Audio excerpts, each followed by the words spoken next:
But can I say, the 3 that did cook lamb, it was exceptional. Joshua, come on, mate, come up.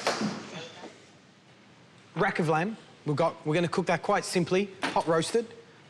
And Gary's going to show us something that's really lovely and it's very close to my heart, and that is the sexiest pom puree, or as we call it in Australia, mashed potato.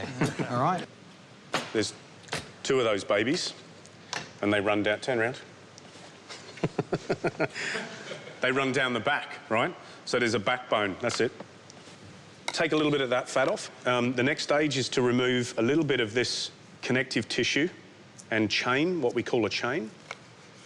And again, we keep that, okay? And then, see how I've gone round, like that? So you start off on the front and work your way round methodically. Beautiful. Just to finish up with the lamb, we don't want the bones to burn, yeah? They're presentation and they're quite beautiful, so we just make a little cover and we cover them up. A little bit of olive oil, salt, and we start at fat side down, yeah? Okay? Okay, and we'll get that nice and golden brown. Right, Josh, you want to pop it in? Okay, so mashed potato. And Julie, you did mashed potato. So you come up here and you can give us a hand.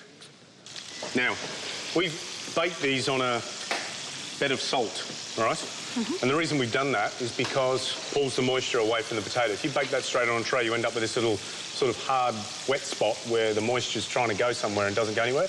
The most important thing here is that the potato is hot and stays hot through the whole process. The moment it cools down, you're going to end up with gluggy mashed potato, right? This is what we do, OK? So you have to pay attention. Yep. I'm using this only because it's easy, but this is a drum sieve. Sieve, drum, because it looks like one, all right? So what you're doing is you're putting your weight through your shoulder and you're pushing that through so you get a very fine riced or sieved potato, and that's crucial.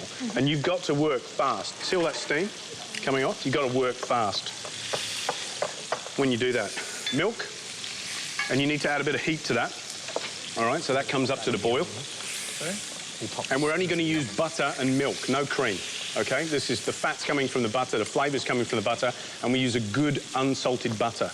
Gary, I'm about to pop that in the oven. So we've got beautiful caramelisation there, yeah? See the beautiful colour, and that's just going to... And then we're going to continue caramelising that in the oven, that side down. 6 minutes, and we'll turn them for another 6. So the oven's at 190 degrees, guys.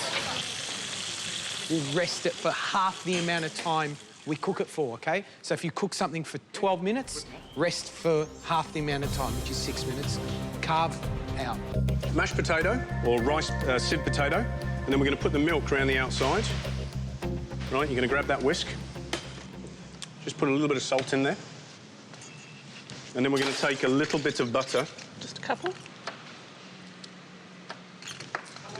A little bit? Oh, my God. What I want you to do is I want you to use the base of the whisk just to stamp down on the butter, right? Okay. Come on, be a bit...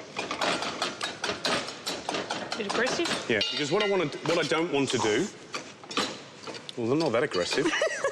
What I don't want to do is I don't want to, you know, start beating this before I've got an amount of, you know, of the milk and butter in there, right? That's it. And then pop it back on the heat and then start whisking.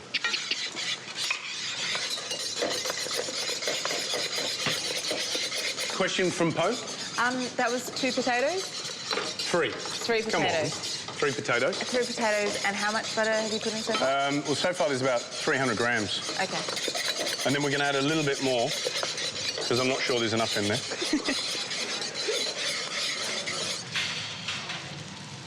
Lamb's out of the oven. We're resting it, yeah? George, sorry, Chef, do you always rest your meat under foil?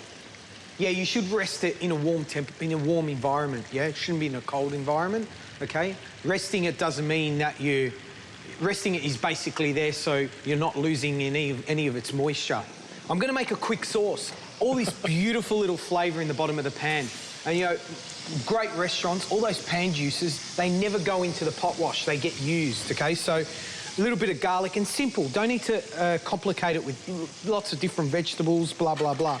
Rosemary, that goes in. A little bit of thyme. I've got a little bit of white wine here. So we just deglaze that, lifting up all those beautiful little sediments, okay? A little bit of veal stock, that splashes in there, and we'll just reduce that down really gently.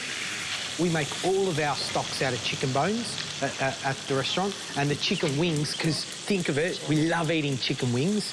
They've got the most flavour in it. And if we make a brown stock, we brown the bones. If we're making a white stock, we don't brown the bones. Can you use a red wine? And what white wine is best for lamb? Don't get too confused with... White wine's fantastic because it's light. Red wine, when you reduce it a lot, it goes into this sort of Vegemite state. It tastes like Vegemite. So I've carved the lamb. Nice and rosé, OK? We'll put that one somewhere else. Ooh, George. Okay. Look at that lovely little dollop of mash. And then we've got just these green beans we've just tossed through olive oil. Nice and simple. And then some of that pan juice. Moderation, of course. OK. Oh. Mate. Trevor, come on down. Yeah, you cooked lamb. I did. Yeah, it was delicious, wasn't it? It was like cacciatore. Lamb cacciatore, yeah. A little bit more George juice is making sure that it's got a bit of fat on it for you. Got to have a bit of that, like, oh yeah. You see, I knew you'd go for that bit. It's the best bit, isn't it? It is. It certainly is the best bit. Yeah.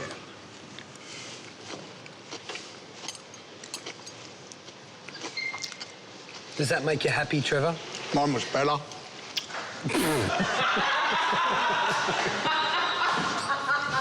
No, it's delicious. It's very nice. Beautiful. Absolutely fantastic. Yours was your lamb. Can I tell you? You cooked that rack of lamb. I remember on the audition. Absolutely spot on. So my top tips for mash. Well, bake. If you're gonna, let's be honest, if you're gonna be extravagant, bake the potatoes on rock salt. Really, really important, okay? Because it's gonna help draw the moisture away from the spud. What you want when you crack that thing open is a nice, steamy, fluffy potato flesh, okay? The next tip, you gotta keep those potatoes hot. The moment they get off hot, they become cool, they're gonna be gluggy. So you need to sieve them or rice them as quick as you can. A little bit of milk that's already up to the boil into your pot and start whisking in ice cold butter straight away, okay? Little splash of milk. And you'll end up with perfect mash every time. Lamb, as we saw, lamb rack. Yeah, a lot of you guys cooked it in the audition tour. French the bones, make sure they're nice and clean. Pop some foil over the bones so they don't burn. Presentation's important. Caramelise the fat. Those of you that did taste this one, the first thing you mentioned was the crispiness, the crunchiness of that lamb fat. Caramelisation in the oven. Don't overcook it.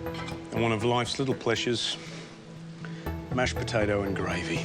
A little chef's treat, mashed potato. Come on then. Come on. The potatoes in the oven.